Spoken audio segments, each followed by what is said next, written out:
We are now going to get to the connectivity part of the device for all the E20 users. Keep your speaker kit and your spacers handy for this section. Invert your helmet with your device connected. At this point, start removing your liner. It also gives you, this is a good time for you to clean your liner. Start disassembling the liner.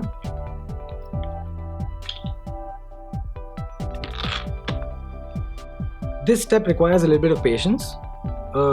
Start with the USB end first to get the length right. You can connect it in the port provided to the side.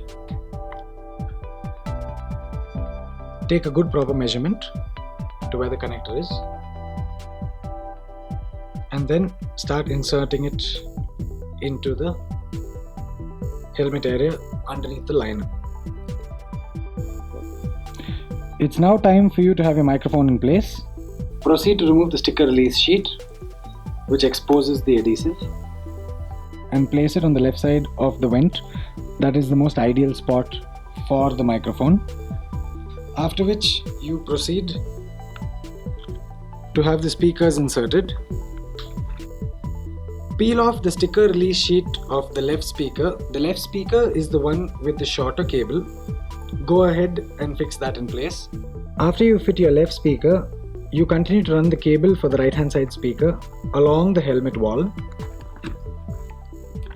all the way to the other side, and proceed to fit the right hand side speaker in the cavity provided. Most helmets, or some helmets, do have a cavity. You can use the spacer provided.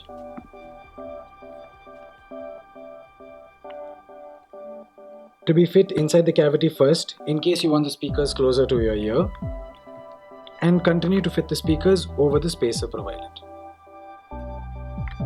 Now that we are done with the installation of the speakers and the microphone, you can proceed to fit the liners back, covering all the wire.